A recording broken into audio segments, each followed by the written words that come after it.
கொடுப்பதற்காக, மக்களுக்கு அறிவுரை சொல்வதற்காக. எதுக்காக இந்த துவா? மக்களுக்கு ஒரு மெசேஜ் சொல்லணும். ஆமீனோன்னு ஒரு மக்கள் பயங்கர எதிர்பார்ப்பு இருப்பாங்கல்ல, என்னத்துக்கு ஆமீன, அது ஒரு சஸ்பென்ஸா விட்டீங்கன்னு வைங்களேன், தெரிஞ்சுக்கணுங்கிற ஆர்வம் அதிகரிக்கும். ஆர்வம் அதிகரிச்ச பிறகு கேட்டால் உள்ளத்துல பதியும். எதையுமே எதிர்பார்க்காம இருக்கும்போது போட்டோன்னு வைங்களேன், பாதி பதியும், பாதி பதியாது, பாதி பேருக்கு பதியும், பாதி பேருக்கு பதியாது. ஒரு முழுமையாக உள்ள போவாது. என்ன சொல்ல போறாங்க, என்ன சொல்ல போறாங்க, என்ன சொல்ல போறாங்க, ஒரு பெரிய எதிர்பார்ப்பு உண்டாக்கிட்டு சொன்னால் மக்கள்கிட்ட பதியும். அதுக்காக என்ன பண்றா, ஜிப்ரீல் அலைஹிஸ்ஸலாம் அந்த 3 செய்தி மக்களுக்கு சொல்ல வைப்பதற்காக வேண்டி ரசூலுல்லாஹ் ஆமீன் சொல்ல சொல்றாங்க. 3 பேருமே ஆமீன் சொல்லி முடிச்ச உடனே அவங்க விளக்கம் சொல்றாங்க. என்ன சொல்றாங்க? இந்த மாதிரி ஒரு தாயோ தந்தையோ ஒரு ஆளுக்கு உயிரோடு இருந்து அவங்களுக்கு ஹிதுமத் செய்து பணிவிடை செய்து ஒருத்தன் சொர்க்கத்துக்கு போகல என்று சொன்னா அவன் நாசமா போயிட்டான், நாசமா போகட்டும் ஆமீன்ங்கிறாங்க. ஏன்னா ஒரு மனிதன் சொர்க்கத்தை அடைவதற்குரிய பெரிய வாய்ப்புல அவனுக்கு பெற்றோர் இருக்கிற பெரிய வாய்ப்புங்க. ஒரு மனிதன் சொர்க்கத்தை அடைகிறதா இருந்தால் வணக்க வழிபாடுகள் கடமையானதை செய்துவிட்டு நீங்கள் ஈஸியா சொர்க்கம் போக நினைத்தீர்களே, ஆனால் உங்களுக்கு அல்லாஹ் பெற்றோரை உயிரோடு தந்திருந்தான், தாயோ தந்தையோ தந்திருந்தான்னு சொன்னா அந்த மாதிரி ஒரு கிஃப்ட் எதுவுமே கிடையாது. அவங்களுக்கு பணிவிடை செய்வதன் மூலமாக, அவங்களுடைய மனதை குளிர வைப்பதன் மூலமாக, மார்க்கத்துக்கு விரோதமில்லாத எல்லா விஷயங்களிலையும் அவர்களுக்கு கட்டுப்பட்டு நடப்பதன் மூலமாக, அவங்களை சந்தோஷமா வைத்திருப்பதன் மூலமாக ஒரு மனிதன் எளிதாக சொர்க்கத்தை அடைந்து கொள்கிறான். அப்ப இவ்வளவு பெரிய வாய்ப்பு தாய் தகப்பன் இருந்து இல்லாட்டி பரவாயில்லை. ரசூலுல்லாஹ்வுக்கு மாதிரி சின்ன வயசுல மௌத்தா போயிட்டாங்கன்னா அவன் அந்த வகையில துர்பாக்கியசாலி. ரசூலுல்லாஹ்வுக்கு தனி அந்தஸ்து கிடைச்சிருச்சு. நம்மள மாதிரி ஆளுக்கு அப்படி சின்ன வயசுல பெற்றோரை இழந்திருந்தோம்னு சொன்னா இந்த ஒரு பாக்கியத்தை நம்ம இழந்துடுறோம். ஆனால் பெற்றோரை இந்த மாதிரி நல்ல ஹயாத்தோட ஒருத்தன் பெற்று அவன் உதவி செய்யற அளவுக்கு ஒரு இளமை பருவத்தை அடைந்து அதுக்கு பிறகு கூட அவங்களுக்கு அந்த பணிவிடை மூலம் அவன் சொர்க்கத்தை அடையலன்னு சொன்னா இவன மாதிரி ஒரு துர்பாக்கியசாலி யார் இருக்க முடியும்? அதுக்கு தான் நான் அவன் துவா செஞ்சாங்க. ஜிப்ரீல் நான் ஜிப்ரீல் செஞ்ச அல்லாஹ்வுடைய ஆர்டர், அல்லாஹ் செய்யறது தான் ஜிப்ரீல் மூலமா சொல்ல சொல்றான். அப்ப அல்லாஹ் அவனை நாசமாக்கி போடுவான். பெற்றோர் இருந்து அவங்களுக்கு பணிவிடை செய்து அவங்கள மனங்குரல் செய்து அவன் சொர்க்கத்துக்கு போகல என்று சொன்னா அவன் நாசமாகட்டும் சொன்னாங்க. நான் ஆமீன் சொன்னேன். அதே மாதிரி ரெண்டாவது என்ன, ரமலான்ங்கிறது ஒரு புனிதமிக்க ஒரு மாதம். 1க்கு 10ஆக 100ஆக 700ஆக அல்ல அள்ளித்தரக்கூடிய மாதம். அப்ப நன்மைகள் எல்லாம் பல மடங்கு. ஒரு இரவுல நின்று வணங்கினால் மாத்த கட்டம் தம்பிகி மாத்தாக முன்பின் பாவங்கள் எல்லாம் அவனுக்கு மன்னிக்கப்படுது என்கிற அளவுக்கு ஒரு சிறப்பான மாதம். அதே மாதிரி நோன்பு என்பது ரமலானில் வைக்கிற நோன்பு இருக்குத, அது கூட என்ன, அசோமுலி நோன்பு எனக்கு உரியது, அஜிசிபிஹி நானே இதுக்கு நேரடியாக கூலி கொடுப்பேன். என்ன கூலின்னு சொல்ல மாட்டேங்கிறான்ல, நான் தான் கையில கொடுப்பேன், பெருசா கொடுப்பான்னு அர்த்தம். மற்ற எதுக்கும் கொடுக்கறத விட பெருசா கொடுக்கறதுனால அதை சஸ்பென்ஸ் அல்லாஹ் சொல்றான். அவ்வளவு பெரிய பாக்கியம். இந்த மாதிரி ரமலானை ஒருத்தன் அடைஞ்சு அதுல அமல் செஞ்சு சொர்க்கத்துக்கு போகணும். அவனோட பாக்கியசாலி யாரு? ரமலான் நோன்பு வைக்காம சுத்திட்டு இருக்கான், பகல்ல போய் திங்கிறான், ரமலானுக்குரிய மரியாதை கொடுக்க மாட்டேங்கிறான். அந்த 11 மாசம் கழிஞ்சு நாசமா போன இந்த ரமலான்லயாவது நல்ல ஒரு அமல்களை செஞ்சு உன்னுடைய தரஜாவை ஏற்றிருக்கலாமா இல்லையா?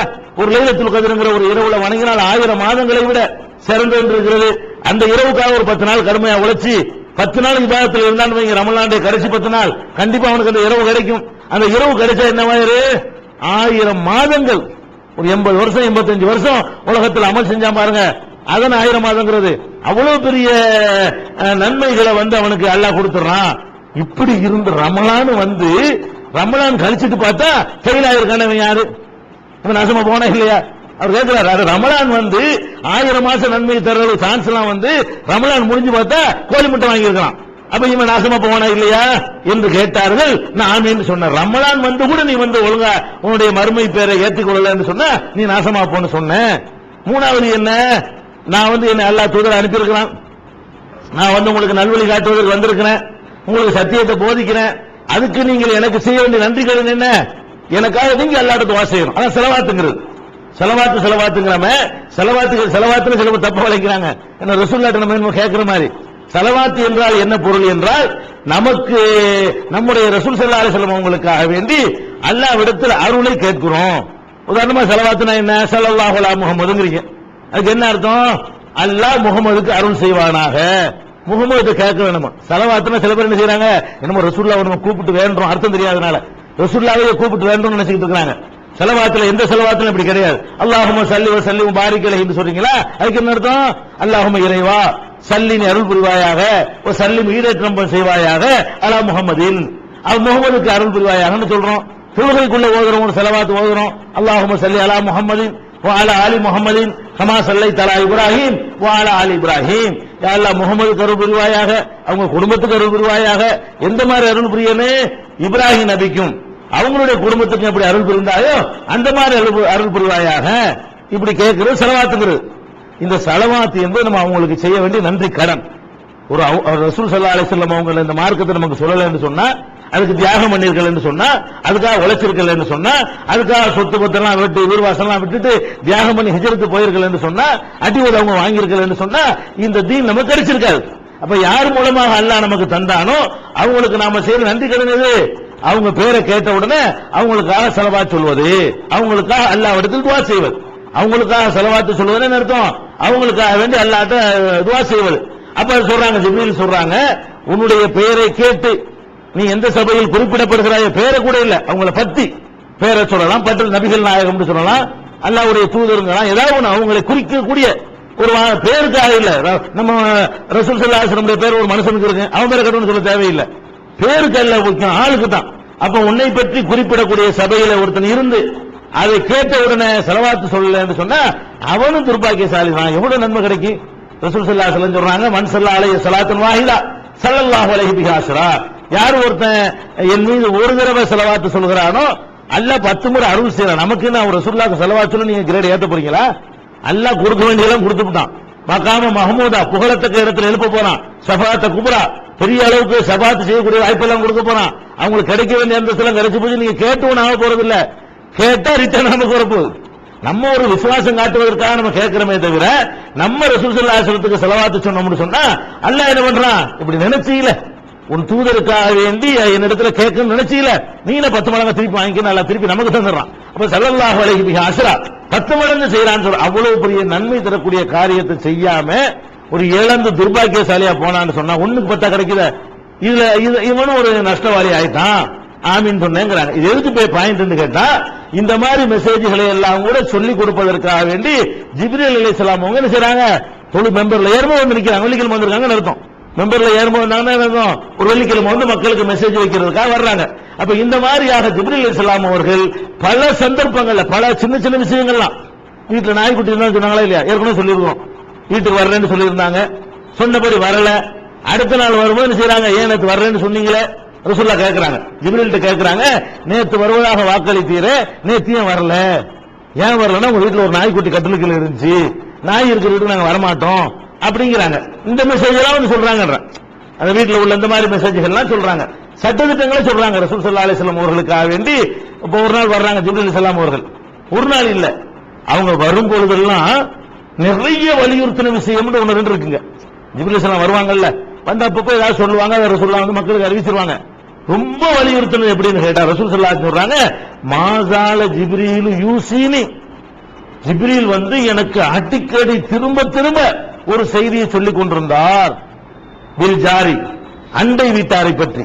ஜிப்ரீல் வரும்போதெல்லாம் பக்கத்து வீட்டுக்காரங்க விஷயம் ஜாக்கிரதையா இருந்துக்க, பக்கத்து வீட்டுக்காரங்களுடைய உரிமையை பறிச்சிடாத, பக்கத்து வீட்டுக்காரங்களுடைய கண்ணியமா நடந்துக்க, பக்கத்து வீட்டுக்காரங்களோட நேசமா இருந்துக்கன்னு சொல்லி, எந்த அளவுக்கு என்றால் அவர் சொல்றத பார்த்தா சொத்துல கூட பங்கு இருக்குன்னு சொல்லிடுவாரோன்னு நினைச்சேன்.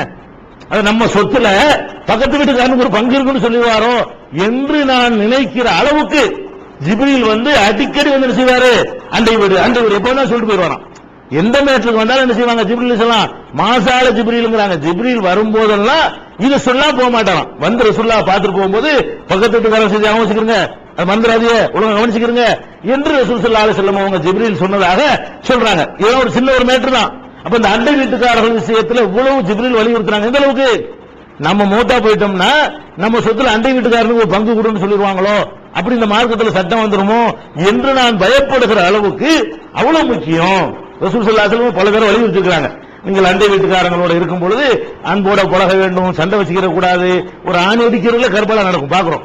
இங்க இருந்து ஒரு ஆணி அடிச்சானா என்ன வயிறு, அவன் வந்து அறுவலத்திட்டு வந்துடுறான். அந்த மாதிரி ஒருத்தர் சகிப்புத்தன்மை இல்லாம அண்டை வீடுனா எதிரிகள் மாதிரி ஆகிறது. ஆனா ரசூல் ஸல்லல்லாஹு அலைஹி வஸல்லம் சொல்றாங்க, நீங்கள் வந்து ஒரு அண்டை வீட்டுக்காரர்களுக்கு நீங்க ஏதாவது ஒரு சால்னா சமைச்சீங்கன்னா அது கம்மியா இருந்தா கொஞ்சம் தண்ணியை அதிகப்படுத்தியாச்சு, அக்சிரமாக தீரானக்க கொஞ்சம் தண்ணியை கொஞ்சம் ஜாஸ்தியா கேட்டு பக்கத்து வீட்டுக்கு கொடு.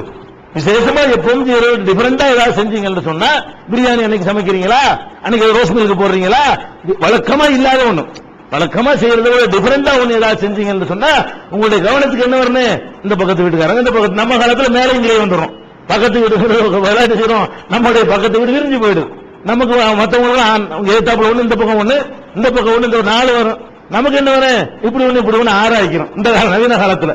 அப்ப 6 பக்கத்து வீடு நமக்கு இருக்குது, மேல ஒண்ணு கீழே ஒண்ணு இருக்குது, இந்த பக்கம் இந்த பக்கம் இருக்கு, மேல இருக்கு மாடியில் இருக்கிறவங்களா இருந்தா, சிங்கிள் வீடா இருந்தால் வராது. அப்ப பக்கத்து வீடு என்பது இந்த மாதிரி ஆட்களை நம்ம கவனிக்கிறோமா, ஏதாவது செஞ்சோம், முஸ்லீமா இருக்கட்டும் முஸ்லீம் அல்லாம இருக்கட்டும், நல்ல மக்களா இருக்கிறாங்களே, இது மாதிரி ஒரு அன்பளிப்பு ஒரு சின்ன பொருளா கூட இருக்கலாம், இப்படி எல்லாம் நீங்க கொடுத்துக் கொள்ளுங்கள் என்று யார் சொல்றா, ஜிப்ரீல் அலைஹிஸ்ஸலாம் இதை வலியுறுத்துறதுக்கு வர்றாங்க. இதை வலியுறுத்துறதுக்கு இப்ப திருப்பி ஒவ்வொரு தடவை வர்றாங்க, அடிக்கடி வலியுறுத்துறாங்க. இந்த மாதிரி செய்திகள் எல்லாம் கூட ஜிப்ரீல் அலைஹிஸ்ஸலாம் மூலமாக நபிகள் நாயகம் ஸல்லல்லாஹு அலைஹி வஸல்லத்துக்கு கிடைத்ததை பார்க்கிறோம். இன்னும் ஜிப்ரீல் அலைஹிஸ்ஸலாம் எதற்கெல்லாம் எப்படி எல்லாம் ரசூலுல்லாஹ்வோட ஒரு உறவோடும் தொடர்போடும் இருந்தார்கள் என்ற செய்திகளை அடுத்தடுத்த வாரங்கள்ல பார்க்கலாம். அஸ்ஸலாமு அலைக்கும் வரஹ்மத்துல்லாஹி. கண்ணியத்திற்குரிய எல்லாம் வல்ல அல்லாஹ் ஜல்ல ஷானஹு தஆலாவின் நல்லடியார்களே, அல்லாஹுடைய பேரொருளால் அவனுடைய வானவர்களை பற்றி, குறிப்பாக ஜிப்ரீல் அலைஹிஸ்ஸலாத்து வஸ்ஸலாம் அவர்களை பற்றி நாம் கடந்த சில வாரங்களாக அறிந்து வருகிறோம். ஜிப்ரீல் அலைஹிஸ்ஸலாத்து வஸ்ஸலாம் அவர்கள் அல்லாஹ்விடமிருந்து வேதத்தை பெற்று நபிகள் நாயகம் ஸல்லல்லாஹு அலைஹி வஸல்லம் அவர்களுக்கு வழங்கியது மாத்திரமில்லாமல் பல செய்திகளை, மார்க்க சம்பந்தமான சட்டதிட்டங்களை, கொள்கைகளை அவர்கள் மூலமாகத்தான் நபிகள் நாயகம் ஸல்லல்லாஹு அலைஹி வஸல்லம் அவர்களுக்கு அல்லாஹ் விளக்கினான். அது மாதிரியான விஷயங்கள்ல முக்கியமானது என்னவென்றால், நபிகள் நாயகம் ஸல்லல்லாஹு அலைஹி வஸல்லம் அவர்கள் ஒரு நாள் அமர்ந்திருக்கும் பொழுது அவர்களிடத்திலே ஜிப்ரீல் அலைஹிஸ்ஸலாத்து வஸ்ஸலாம் அவர்கள் மனித வடிவத்திலே வருகிறார்கள். வந்து நபிகள் நாயகம் ஸல்லல்லாஹு அலைஹி வஸல்லம் அவர்களோடு அவங்க முட்டுக்காலோடு தங்களுடைய முட்டுக்கால்களை சேர்த்தவர்களாக மண்டியிட்டு அமர்கிறார்கள். அமர்ந்து விட்டு சில கேள்விகளை நபிகள் நாயகம் ஸல்லல்லாஹு அலைஹி வஸல்லம் அவர்களிடத்தில் ஜிப்ரீல் அலைஹிஸ்ஸலாத்து வஸ்ஸலாம் அவர்கள் கேட்கிறார்கள். அந்த கேள்விகள் எல்லாம் இஸ்லாத்தினுடைய அடிப்படைகளை, அதன் கொள்கைகளை நமக்கெல்லாம் கற்றுத்தரக்கூடிய கேள்விகள். அவர்கள் முதலாவதாக கேட்கிறார்கள், அக்பிர்னி அனில் ஈமான், ஈமான் என்றால் என்னவென்று எனக்கு சொல்லுங்கள். அந்த வந்த மனிதர், மனித வடிவத்தில் வந்த ஜிப்ரீல் அலைஹிஸ்ஸலாத்து வஸ்ஸலாம் அவர்கள் நபிகள் நாயகம் ஸல்லல்லாஹு அலைஹி வஸல்லம் அவங்கள்ட்ட கேட்கிறாங்க, அக்பிர்னி அனில் ஈமான், ஈமான் நம்பிக்கை என்றால் என்ன, எதையெல்லாம் நம்பணும் என்று கேட்கிறார்கள்.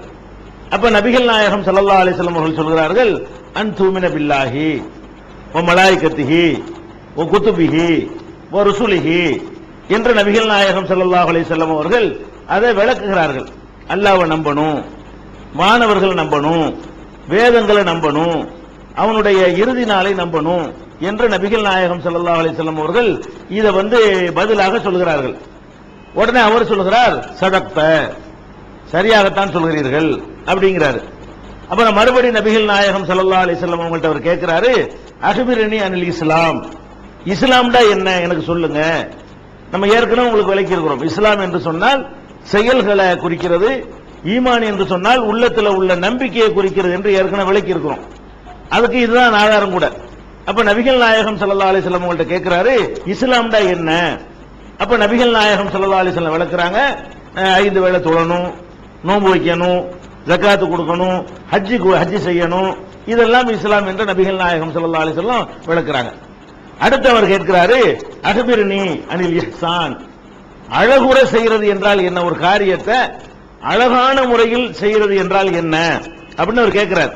நம்ம வணக்க வழிபாடுகள் செய்யறோம், எத்தனை காரியங்கள் செய்யறோம், அதை சிறந்த முறையில் அழகான முறையில் செய்யணும்னு ஆசைப்படுறீங்க இல்லையா, அது எப்படின்னு கேட்கிறாரு திருப்பி.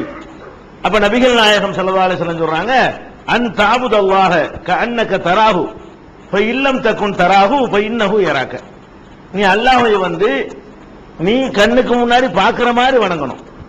அல்லாஹ் வணங்க வேண்டும். எப்படி வணங்கணும், நம்ம முன்னாடி அல்லாஹ் இருந்தால் எப்படி வணங்குவோமோ, அவ்வளவு சர்வசக்தன், அவ்வளவு ஆற்றல் உள்ளவன், அவ்வளவு சக்தி உள்ளவன் நம்ம முன்னாடி இருந்து, அதிகாரம் உள்ளவன் முன்னாடி இருந்து பார்த்து கொண்டிருந்தால் அவன் நம்ம கண்ணுக்கு தெரிஞ்சா எப்படி பயத்தோடவும்